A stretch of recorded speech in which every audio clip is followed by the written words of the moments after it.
this thing is going to be leaking somewhere. Now you can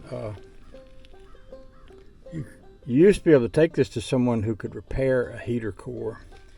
I may try doing this myself because I'm not sure there's anybody around that does this anymore. What they used to do is re-core these. That looks pretty good. It may be that I could find the leak. In fact, I think I just found it. I don't know if that's a leak though.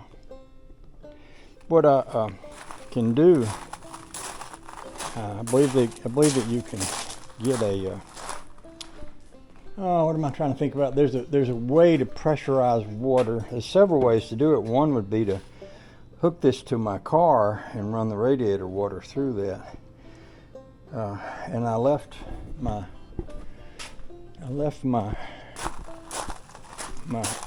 water hose here with a switch on it so that I could run this through that. It would need to run back into the block.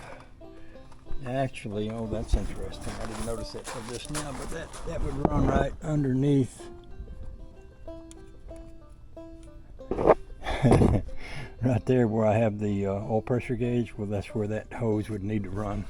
So what I'm going to need to do if I leave this on here is put an angle, which I've got one. Put an angle piece on this and move the oil pressure gauge over and run a hose back into that for my heater. But that's another thing for another day. The biggest thing, the first thing for this is to find the leak in that. And I could possibly do this with a water hose. Get me a piece of PEX pipe and a valve. You don't want to put too much pressure on this. Your cooling system usually doesn't have more than about 14 pounds of pressure on it, so you don't want to put too much pressure on that. Another way to do it is I could use my air compressor, turn the air compressor down to 14 pounds and try to force air into it and see if I see any coming out. But this is what's got to be fixed in order to fix the heater core in this car. So that's progress, and we can still drive the car without that in there. I'm just driving around with a hole there. And while I've got this out, I'll take a good look at that heater fan.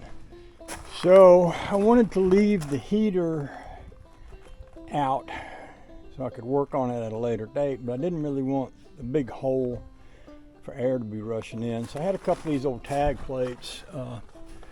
That Rambler tag was my main tag, and it was on the car when I sold it to Josh, and he cut it up and welded it into a cup holder.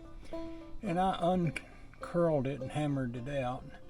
And the one down below was on the on the rat rod when I was up in Maine.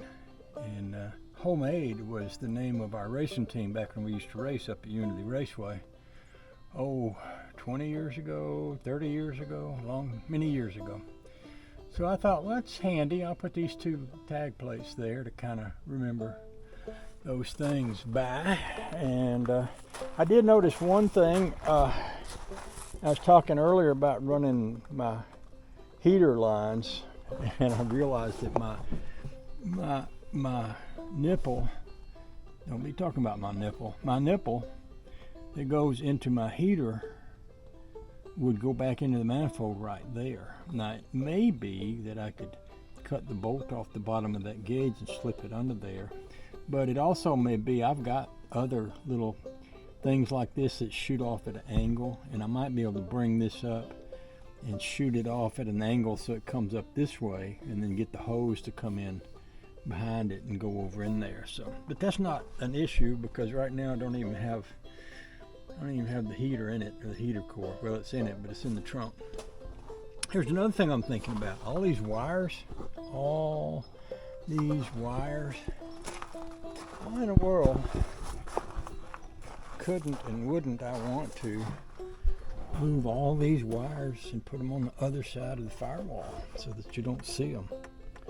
That would be a big improvement as far as how things look under here, wouldn't it? I think it would. Okay, so that was a fun little day's tinkering. I noticed one thing about this seat when I let it back. I noticed it went back crooked, which means that slide over there ain't sliding. I do still want to get this seat out, and I need to work on that slide because I think there's a spring or a piece of wire that goes under that seat that releases that side when you pull on the thing here, and I think it's only working on one side, and that would explain why that seat doesn't seem to adjust properly. But I'm having a hard time getting up under it and getting a bolt into that, so that's another thing for another day. The heater core is another thing for another day. I've got the whole heater core in here in the trunk.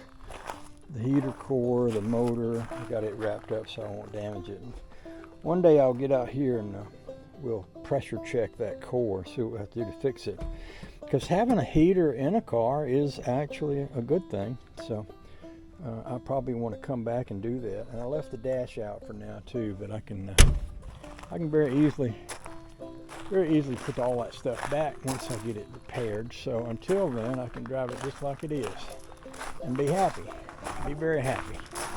So I'm gonna pull us back inside of here, and I'm gonna go in and see what Honey Baby's up to. I think she might be taking a nap because she ain't been feeling good today. So we'll go check on her. See you next time. Thanks for stopping.